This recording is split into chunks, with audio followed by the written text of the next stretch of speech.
So it's my pleasure here to introduce Mr. Ryan Williams from the Blockchain Academy. Ryan?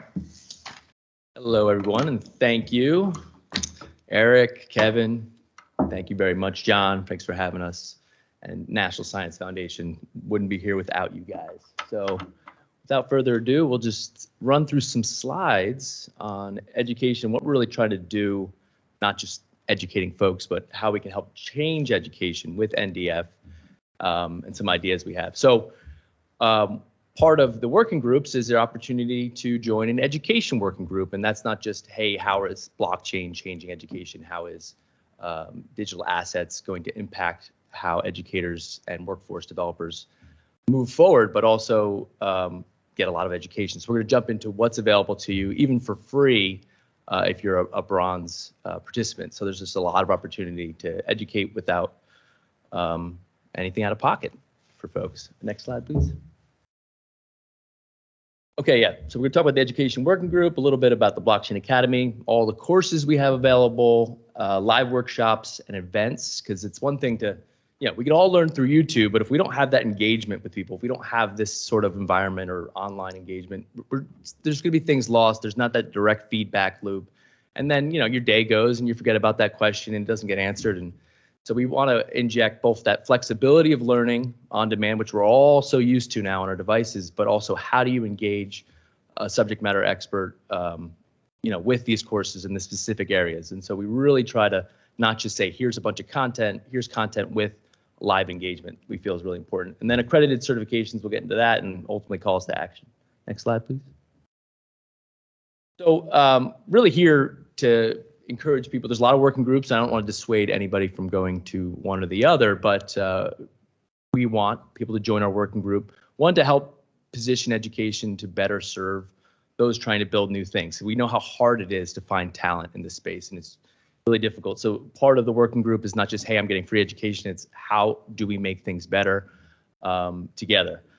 So speaking of that, Education 3.0, we were talking about Web 3.0, if the more we can digitize skills and the recruitment process for this, the better it will be in terms of building and iterating going forward. And without it, we're kind of where we are now, where you were talking about the Space Foundation, Space Force and the recruitment of people. There's just no programs out there for it. There's no certifications and they need it now, right? And you're pulling from different industries, but you can establish your own workforce content and verification of skills. So all these emerging technologies, we have to move a lot faster to do it. And so if we can do it in this room and then put it out there for everybody to benefit from, it is how we do it. And we'll get into how we join more with illustrations of Constellation Network and how that's going to come about with not just this working group, but others as well. Thank you. Next slide. Okay, so quick about us. We're really trying to transform ed tech. There's a lot of education technology companies out there, but we're really trying to eat our own dog food in the sense that digitizing not just the content, but the verified skills. So people, I'm sure in this crowd, have received digital badges. Credly has things for Microsoft, for example.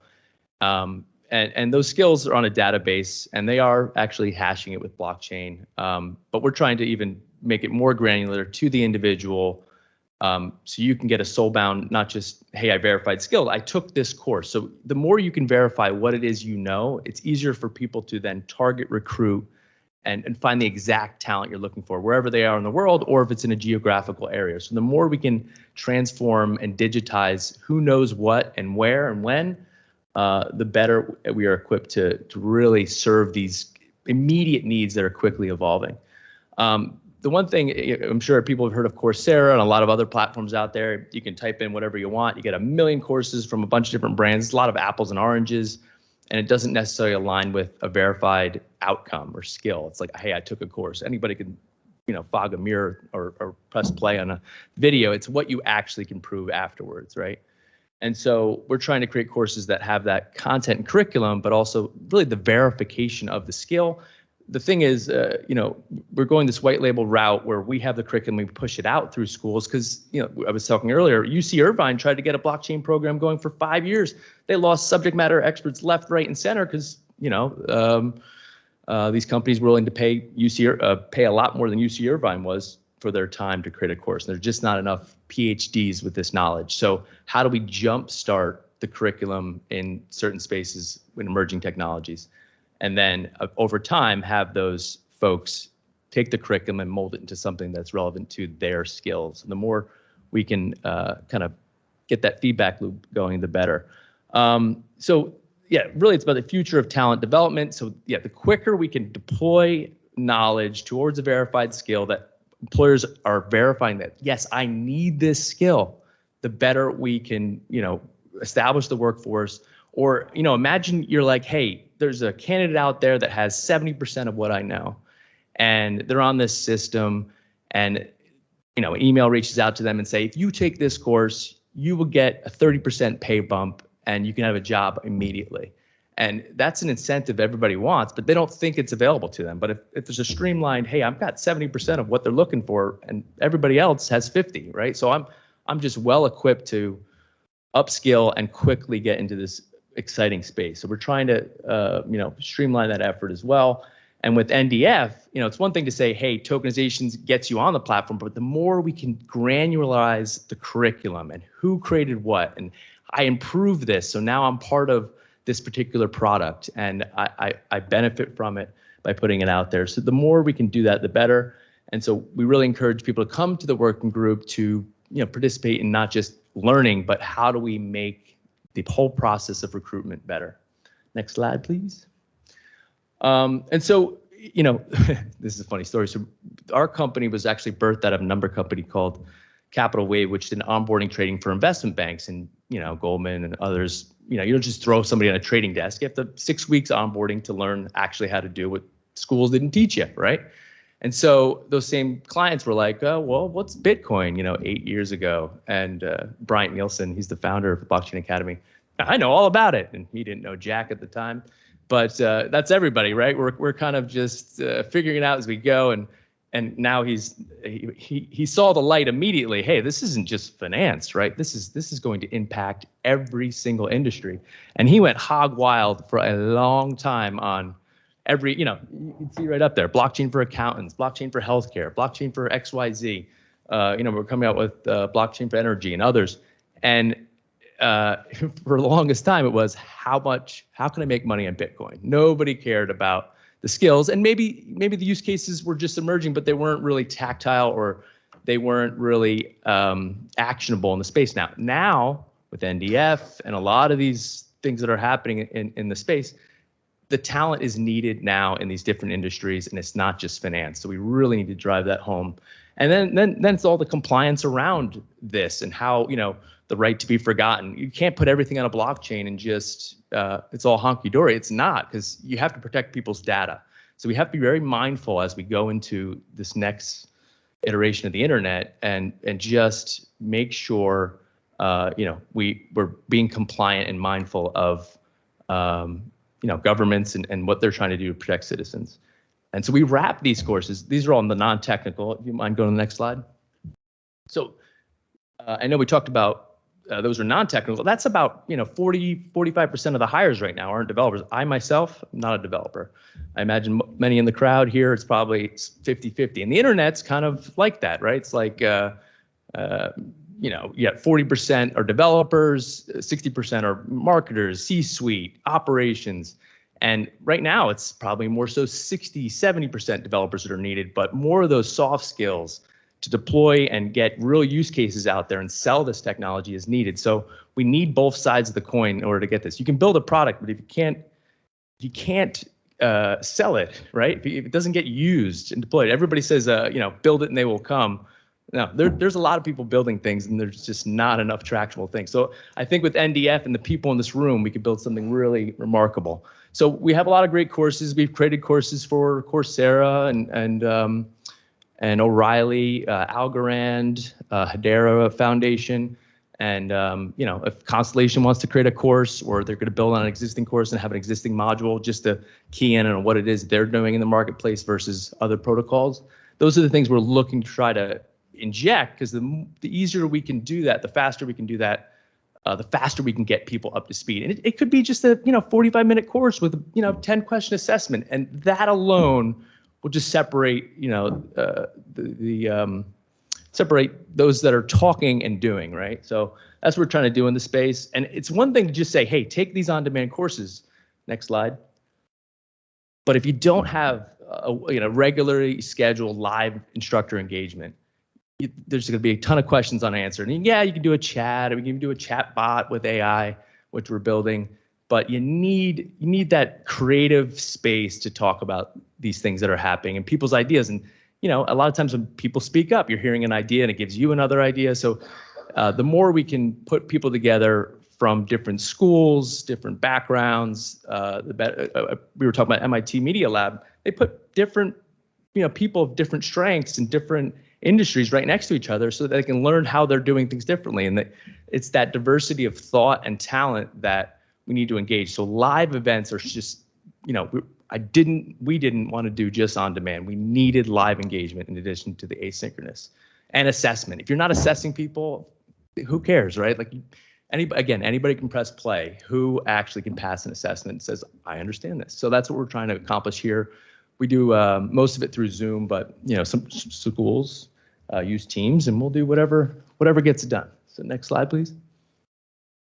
All right, so the other thing is, it's one thing to, here's all these courses, but how do you have a specific track aimed at achieving an occupational role, right? So that's really what we're trying to do, is not just say, here's all these courses, here's a stack of courses aligned with your background or your aims, right? And so obviously there's fintech is a big thing, but blockchain government advisor, what does that include? 7 different courses plus a live workshop, right? So and then there's assessments along the way to really validate, do you know this? And so we have, we're going through right now, I don't know if you can see it in the top there, Web3 Plus and Blockchain Plus. The Web3 is more for the non-technical, right? And you get the overview, whereas the Blockchain Plus goes more into the development decisions of these things. And should I be developing on the blockchain? What belongs on a blockchain? What doesn't belong on the blockchain? And then once you have that base case of knowledge, then you go up into specifics around security or certain protocol developments, because you're trying to accomplish something and you like what a certain protocol is doing. So the more protocols and curriculum we can create, particularly the leading ones, right? We're just with Algorand, Hedera, Ethereum. We do stuff with Linux's Hyperledger Fabric as well. And we stack these together, they get verified skills, and they're more hireable if we have that verified talent on a blockchain. So we're really trying to push that ball forward. Next slide, please. So I think if we have some time to kill, John, let me know, and we'll invite Bryant up to expound on this. But in a sec, Bryant. So we have these first 2 tracks, but you get certified. It's kind of like if you're familiar with Project Management Institute or SCORM or CompTIA, right? They have those base level certifications, and then the next level. The more granular we can get on who knows what and when they knew it, right? What versions, because a lot of this stuff gets dated quickly. If you learn a skill and 5 years later you're still showing that certification, it's wildly different, right? The industry's gonna be massively different. People need to continually upskill. We're going through a massive change, and if we can't easily provide these tools to people, and also different learners, we're getting to a point where we need to provide, I got ADHD, if you can't tell. And so I need shorter form, the more we can have different avenues for different learners, again, diverse thought and backgrounds, the better equipped our workforce will be. And it's not a one size fits all, but being on page of what the subject matter experts is, that this is where the test banks we're trying to establish. And so we're pursuing, I shouldn't say we, Bryant and I had to separate. And so I'm running Blockchain Academy and On360, the platform, where Bryant's starting the Web3 certification board to get at ANSI, American National Standards Institute, and ISO accredited skills, again, akin to Project Management Institute. So the more we can do that, the more governments can say, all right, they check the box, right? And we have diversity of thought, right? That's what it takes to establish these certs in the space. And then when you're done, you get a soulbound NFT, which we're in the first iteration of it. We can't, maybe I'll talk to Constellation, they can help me out there. And so, it's to say, I have this, I got this on this specific date. And when you click on it, you share it on LinkedIn, it brings them to the protocol we're doing on Hedera right now, and you'll see the exact skills that they achieved and when they got them, right? And what they actually know. So that's called Open Badge 3.0. And we do that with certificates completion for universities and colleges and associations. And then when they get certified and they pass, these are AI proctored exams. When they pass the AI proctored exam, they then get a digital badge that they can put on LinkedIn and others, right? Signature of your email, what have you. So next slide. So calls to action. I don't want to dissuade you to go to any other working group. If you're a bronze member, I think you can probably stake in one of them. We'll probably have some opportunities where you maybe can stake in multiple, even if you're not paying. But the idea is you have access to a lot of resources here. And it's not just, can I get trained and educated? Can I help improve education and the workforce recruitment of it? Because we need that, I can have ideas all day, but if I'm not getting feedback, we're not doing it together, it's in a vacuum and it's not done well. That's why I really like the DAO and the idea of what it is we're trying to map out here. And so as a part of this, there's these exams, they cost money to proctor and things like that. So we want to give the education, that's part of what we did with NDF and Forward Edge and UTSA, is to provide the curriculum, but we got to get certified and we want to get more people certified. So any subject matter experts or people that know a little bit, if you could help fill out a job task analysis to help us as a part of the accreditation process to get the skills established. And we can do this with other things too. We'd love for you to do that and we can get that survey out to anybody that joins this group. And I'll just end with, next slide. So I'll end with this, and I'm gonna get intimate because I think we're in a crowd where, we're all kind of, we feel this change that's happening. So for 10 years, I've had a mantra, and I'm gonna share today, I've never shared this before, and it's I, Ryan Williams, work to improve democracy worldwide through technology, education, competition, and cooperation. And I've said this 10 times a day, one time, I've constantly said it for over a decade, and I think it's brought me here today. I think it's brought me to this room. And those words are important because cooperation, that's what it means to be human, right? And if we don't have competition, we're not growing. And if we don't have education that's, really well designed, we're not going to get and leverage the technology we have in place. And the more we streamline those things, the cooperation, the competition, the education, and the technology, the better we will be, and we'll be able to navigate this because we're in a dicey time, and there'll be a ton of layoffs. People, it's hard to change.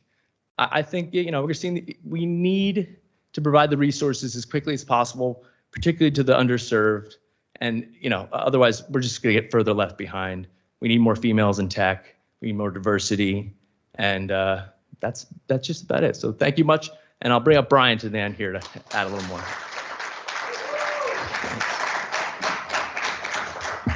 Thank you. My name is Brian Nielsen, and I am the CEO of the Web3 Certification Board. Now, as Ryan alluded, I was the original founder of the Blockchain Academy, and what we found that we were trying to do, we couldn't do in the same organization. So the biggest thing that we had really wanted to do was to realize first that we're in a period of tectonic shifts. If you're familiar with that idea, it's when the tectonic plates are moving and crashing together and basically remaking the surface of the Earth. And that's in essence what we're seeing in real time because technology is changing so fast that it's often said that students who are attending university today, by the time they graduate, at least 25% of the things that they were taught is out of date. That's while they're in school. We're encountering a situation where we're seeing so many opportunities and challenges that we have to be as extremely responsive as possible. But what we've done here is this, and what I'm working on is this certification process. The certification landscape for Web3 technologies, which includes blockchain and AI and 5G and everything that you can imagine, AR. It's a desert. There really isn't anything. There are a few organizations that have very, very specific certifications, but there isn't a national standard that has been created, and that's really what I'm focusing on trying to do. And part of that process is that we have to go through this organizational idea of identifying what specific roles need to be done. How do you create then a blueprint for that? And then how do you create an unbiased process for assessment? So it's a process, and it generally takes about 6 to 9 months for each certification to be done. And the cost is somewhat extravagant. It's about a $75,000 cost for each certification you do. So one of the processes that we're doing here, and one of the things I would like to have you do is that I would like to be able to share with you a job task analysis, which is just primarily a survey that you would take. Takes about 10 minutes to fill out, and that's it. That's all you have to do. But if you feel that you want to be a subject matter expert, I need to have about 5 or 6 people that will help me on going through it and collating the data and making something realistic as part of it for the blueprint. That would be very appreciated. The other aspect of it is that we want to try to stay as relevant as possible. Most certifications have a date attached to it that is generally for about 5 years. That's the ISO standard, is once you get a certification, it's for 5 years. But I think we're in a period where it's actually going to be much more rapid. I think that we're really going to be in a period of 24 or 36 months where there's a relevancy for a specific certification. So we have to also build then a renewal process and identify what has now been deprecated and what is all new, and put that into the new certification platform. So that's what we're working on. We're working on trying to make sure that people stay relevant. We have success strategies for them. One of the things that I really liked, this is going to date me because this happened more than 20 years ago when Steve Ballmer got up on the stage for a Microsoft convention and he started yelling developers, developers, developers. And really what he was trying to do is to say that what we are doing is building the future. And our attention towards this building process is really paramount to the overall success. And so that's really what I'm working on, is basically then to step back and say, we stand at a new frontier. There was a reference to the Wright brothers. We can be the Wright brothers, or we can actually be Blockbuster, which went out of business. And so that's really what I'm up here to do. I'm a part of this. So the programs that Ryan is building and using are going to be leading into this certification process, so that, and these aren't insurmountable processes. Just if you've gone through any certification process, I'm going to use CompTIA as an example. You do the A+, you do the Network Plus, and then you start branching out into different things. And so it's a progressive learning path. And that's really what the model is that I'm trying to build. But again, unless any of you have any questions, I thank you very much.